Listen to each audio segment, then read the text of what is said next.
রাত পেরোলে শিবরাত্রি। পূর্ব বর্ধমানের কাল্লার 108 শিব মন্দিরে দূর দূরান্ত থেকে মানুষ আসে শিবের মাথায় জল ঢালতে। কয়েক লক্ষ মানুষের সমাগম হয়। বেশ কয়েক বছর ধরে 108 শিব মন্দিরের 3টি দরজার মধ্যে 2টি বন্ধ হওয়ায় অসুবিধায় ভক্তরা। বারবার আর্কোলজি ডিপার্টমেন্টে বলা সত্ত্বেও দরজা খোলা না হয় শিবরাত্রির দিন সমস্যার সম্মুখীন হবে ভক্তরা। শিবলিঙ্গ দর্শন করতে পারলেও শিবমূর্তি দর্শনে থেকে বঞ্চিত হচ্ছেন ভক্তরা। বর্তমানের মহারাজাদের রাজত্বকাল থেকেই কাল্লার গরিমা বিভিন্ন সময় বিভিন্নভাবে বৃদ্ধি পেয়েছে। মহারাজা ও রানীদের দ্বারা প্রতিষ্ঠিত মন্দির ও দেবতা বিগ্রহ আজও কাল্লার ঐতিহ্যকে বরণ করে নিয়ে চলেছে। 1700 খ্রিস্টাব্দের মাঝামাঝি সময়ে কাল্লায় অসংখ্য মন্দির তৈরি হয়। এ কারণেই কাল্লাকে বলা হয় মন্দিরের শহর। 108 শিব মন্দির কাল্লার ভক্তি, আবেগ ও ভালোবাসার মূর্ত প্রতীক। ভারতে মাত্র 2টি 108 শিব মন্দির আছে, একটি বর্ধমানে, একটি কাল্লায়। 2টি মন্দিরই তৈরি হয় বর্তমানে তেজচন্দ্র মহারাজের মা বিষ্ণ কুমারীর ইচ্ছায়। বর্তমান মহারাজা তেজচন্দ্র বাহাদুর 1809 সালে মন্দির প্রতিষ্ঠা করেছিলেন। তিনি ছিলেন শিবের উপাসক। তার তৈরি সব মন্দিরগুলির মধ্যে অন্যতম শিব মন্দির। কাল্লার 108 মন্দিরটি বৃত্তাকার। 2টি বৃত্তের মধ্যে 108টি শিব মূর্তি প্রতিষ্ঠিত হয়েছে। প্রথম বৃত্তটিতে 74টি মূর্তি অধিষ্ঠান করছে। দ্বিতীয় বৃত্তটিতে 34টি মূর্তি রয়েছে। প্রথম বৃত্তটির প্রতিটি মূর্তি একটি কৃষ্ণবর্ণ, একটি শ্বেতবর্ণ, কিন্তু ভেতরের বৃত্তটিতে সব লিঙ্গগুলি শ্বেতবর্ণ। এই মন্দিরের কতগুলি বৈশিষ্ট্য লক্ষণীয়। মন্দিরের শিবলিঙ্গগুলো ঘড়ির কাঁটার মতো সাজানো এবং মন্দিরের যে কোনো স্থান থেকে একসঙ্গে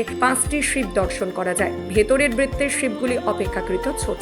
রাজবাড়ির বাইরে মোট 120টি শিবলিঙ্গ আছে এবং রাজবাড়ির চত্বরের বাইরে লক্ষ্মী বাড়িতে একটি মাত্র শিবের মূর্তি আছে। বেশ কয়েক বছর ধরে ভক্তেরা শিবরাত্রির সময় শিব মূর্তিতে জল দিতে বাধা পাচ্ছে। লক্ষ্মী বাড়িটিকে আর্কোলজি ডিপার্টমেন্ট তাদের তত্ত্বাবধানে না নেওয়ার জন্য লক্ষ্মী বাড়িতে ঢোকার জন্য রাজবাড়ির ভেতর দিয়ে যে দরজাটি আছে সেটিকে বন্ধ করে দেওয়া হয়েছে। সেই কারণেই ভক্তেরা শিবমূর্তি দর্শন থেকে বিরত থাকছে বেশ কয়েক বছর ধরে। রাজবাড়ি চত্বরের পেছনের গেটটি বন্ধ রাখার জন্য বহু মানুষ শিবরাত্রির সময় অসুবিধার মধ্যে পড়ে। কাল্লা এবং কাল্লার আশেপাশের বহু দূরান্ত থেকে অনেক মানুষ আসে রাজবাড়ি এবং 108 শিব মন্দির দর্শন করতে। আর্কোলজি ডিপার্টমেন্ট থেকে গেটগুলিকে বন্ধ করে দেওয়াতে মানুষের ক্ষোভ দেখা গেছে। অনেক ভক্ত শিবলিঙ্গ দর্শন করতে পারলেও শিবমূর্তি দর্শন করতে পারছে না। রাত পেরোলেই শিবরাত্রি। দরজা খোলা না হয় তাহলে অসুবিধার সম্মুখীন হবেন বহু শিব ভক্ত মানুষ। উপপৌরপতি তপন পোড়েল জানান, পুরো বিষয়টা তিনি দেখছেন, যাতে কোনো ভক্তের কোনো অসুবিধা না হয় সেই ব্যাপারটাও তিনি দেখবেন বলে জানিয়েছেন।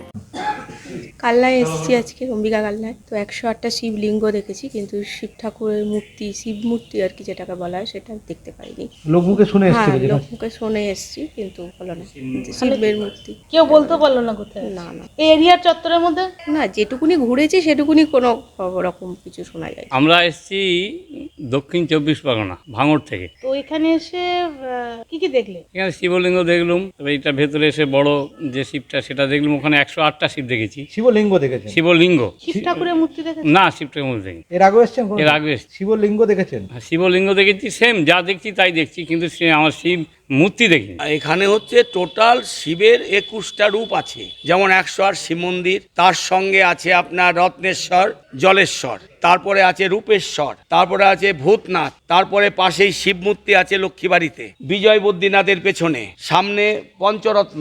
আর ওই গেট ছাড়িয়ে গেলে দূরে দেখবেন ওই গেটের সামনে, রাজবাড়ির ওই গেটের সামনে হচ্ছে রামেশ্বর। অথচ এই রামেশ্বর দেখা থেকে মানুষ বঞ্চিত হচ্ছে, শিব ঠাকুর দেখা থেকে মানুষ বঞ্চিত হচ্ছে। এই যে 108 শিব মন্দিরের মানে বুধবার দিন জল ঢালতে আসবে, জল ঢালতে এসে মানুষ শিব দেখা থেকে বঞ্চিত হবে, রামেশ্বর দেখা থেকে বঞ্চিত হবে। এটাই আর্কোলজিক্যাল বিভাগের বদান্যতা এটা হয়েছে। ওরা যেইটুকু নিজেদের দখলে পেয়েছে সেইটুকু নিয়ে এরা মাতামাতি করছে। পূর্ব বর্ধমান থেকে সুমন বিশ্বাস।